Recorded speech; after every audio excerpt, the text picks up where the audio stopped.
What's up, y'all? Wallamoose here. And did you know that when it comes to Facebook ads, behind creative, targeting is the second most important aspect of running Facebook ads. So if you don't do proper targeting, you could be losing a lot of money. So in this video, I'm going to show you the best way to do Facebook ad targeting and get the most out of the limited information that Facebook gives you. But before we begin, I post here on YouTube every week with content geared towards the digital entrepreneur. So if that's you or if you're interested in that, please subscribe. I'd love to have you along for the ride. So Facebook ads can be a little frustrating because unlike Google ads or other search engine ads, you're not targeting keywords and things people search for, you're targeting interests. And so things that people are interested on Facebook, and you create a personal profile as opposed to a word that you're going to target. And granted, you can do age ranges and locations, but there's not much information on Facebook itself that tells you the proper audience to go after. And then if you go to detailed targeting, you're free to search and you're free to browse. But if you click on one of these, all it gives you is a little checkbox without any data.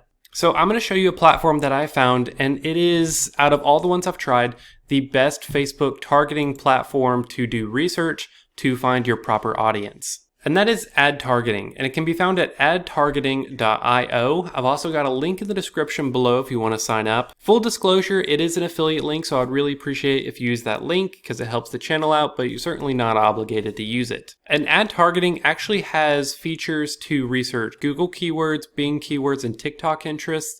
But where this platform really shines is the Facebook interests and the TikTok interests. And so in this video, I'm going to go over the Facebook interests. Oh, let me just log in here real fast. That might be a little helpful. Okay, so once you're logged in, we're going to go up here to targeting and make sure the platform is Facebook interests. Make sure it's highlighted and it'll be blue when it's selected. So we're going to go up here and you can search whatever keywords you want. So I have a coffee company, so I frequently run ads on Facebook regarding coffee. So we're going to search coffee and see what results come up. Now, granted, Facebook, unlike Google Ads, does not give you the monthly fluctuation to see which months are the best, how much actually people search for this kind of stuff, because again, it is based on interests, and so it's a group of people as opposed to like search engine research. So the information you get, which is way more than Facebook gives you on its platform, is the audience size, so how big of a pool of people are interested in that certain topic, the gender makeup, so how much percentage is male and female, and then the age makeup. And what I really love about this platform, it actually gives you a percentage of each age range. So you can see which one is most applicable. So you can see this coffee interest, 22%, which is the largest pool, is age 35 to 44.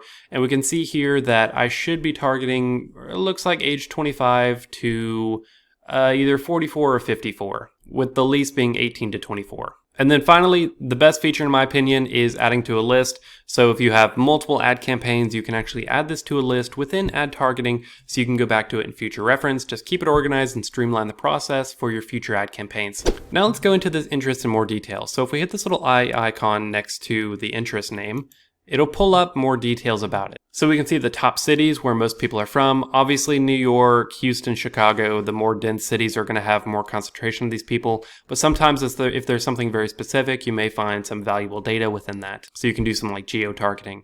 And then it actually breaks down deeper the age and gender. So we can see which is primarily male, which is primarily female, so we can get a more detailed view on the targeting. And then you can also see related pages. So this is a good way to see your competition. If you're not sure who your competition is, you can search keywords or interests related to your Facebook page and go here to related pages and kind of get some inspiration on what your competitors are doing. And you can click on these and it goes directly to Facebook. Now, a really cool feature about finding your competition, if we X out here and go to page audience up here, we can actually see a breakdown of data and analytics based on your competition. So obviously Starbucks is my biggest competition. I wouldn't even call it competition, it's so big for my little coffee shop. But if we click on here, we can add pages and see some analytics and get a view on what they are targeting. So we can see that most people are not in a relationship and most people are female, with an age range highly skewed to 25 to 34,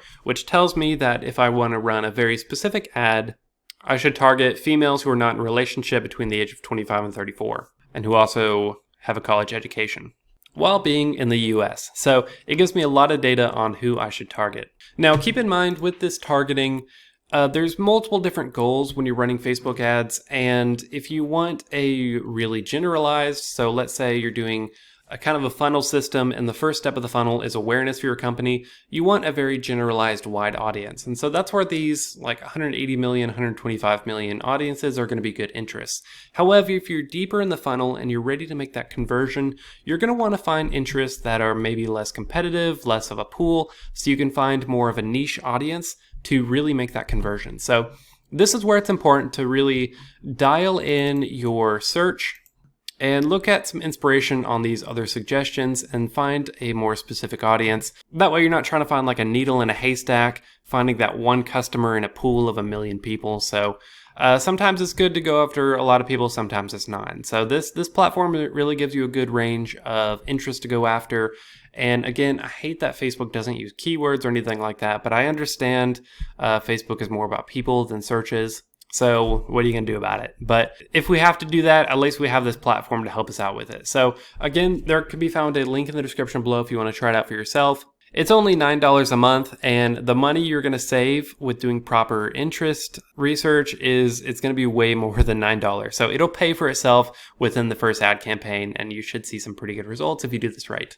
And again, you can also do Google, Bing, and TikTok interests in addition to Facebook if you run a whole bunch of ads. So I hope this video helped. I hope maybe I enlightened you with the software and showed you something interesting. I sure enjoy this software.